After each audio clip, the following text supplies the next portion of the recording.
I will present the offer of, I would be willing to do something free of charge so you can get a sense of what it looks like. And that is so low risk for them. And when I get that as somebody who's hiring, listen, let me do something. And I'm not unreasonable. And it's a good way to check how unreasonable a client is. I'm not unreasonable. I don't expect them to go to great lengths on a test. But to be able to show me something that proves it's a match is really important. And vice versa for the freelancer as well. So they may have done previous work, but that doesn't mean that they're a match for me. And likewise, for a freelancer, it doesn't mean that the client is a match for them. So I don't see it as giving away work for free. I see it as testing a relationship. And what I do is I will present that offer as something I'm willing to do, something small that's not going to take me hours and hours, that is taking a piece of their work and saying, here's a sample of what I can do. I will always ask, if you have files, send them over and I'll send you back a sample.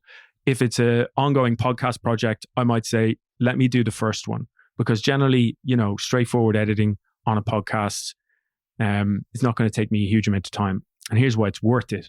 Because I will always agree a proposed rate, first of all. So you have a discussion with the client and you'll say, this is probably going to cost in the region of always a flat rate. Now, even if you're working on hourly, always say flat rate. It's easier for them to agree to and to get their head around. So even if it's a $50 an hour, say it's going to take me 2 hours and it's going to be $100. It's very hard to know exactly what the client wants on most occasions. So what I'll do is I'll say, I'm ready to go. I'll show them that I'm prioritizing them. I'll make them feel important. I'm ready to go. If you send me over files, I'll give you a sample of how this will sound. Or I'll do the first episode if it's something short and sweet. And then I'm able to take that. And if it's $100 job, I make sure that I spend no more than an hour and a half on it. And that way I'm working within an hourly rate that I'm happy with. So then I'll give it back to them and say, here's potentially how it will sound. Best case scenario, they go, this is exactly what I want. And then you can move forward, safe in the knowledge that this is going to be an easy client to work with. And also, you are going to be able to get the job done in a time that works for the hourly rate that creates the salary you want. Worst case scenario, they are overly picky about what you deliver back. They want multiple changes. It's not up to what they expected. They're wanting this, that, and the other. I'm thinking, that's going to take me 4 more hours. At that point, I can just back off and step away and call it quits, having only spent an hour and a half on a free trial. Whereas if you're in a contract, you are then committed to do those extra 4 hours and work to their expectations and lose a bunch of your time and work to an hourly rate that doesn't work for you. So that test run for me has been so valuable to make sure, A, it's a profitable job and that I'm working with a good client. And that is how I've been able to accelerate my freelance career and my freelance business so much faster. Those couple of hours to do a test run are going to save you. They're going to protect you from pain and agony of dealing with a bad client. And I use it all the time. And look, there are times when you need to judge whether it's the right thing to do, especially on a platform like Upwork.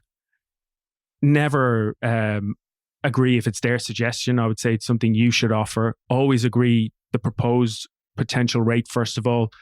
If they're interviewing, and you can see on the post, if they're interviewing more than 3 people, I would absolutely not do a test, because what you want to avoid is a client who's lining up multiple people to do tests and then, doing a X factor of picking one to go through to the next round and then getting them to do another test.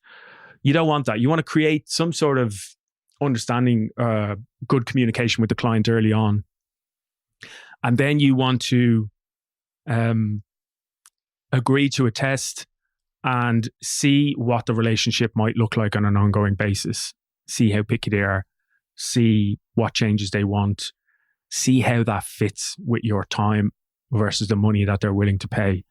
And again, like I say, I've landed so many good clients that have become so profitable because of this system.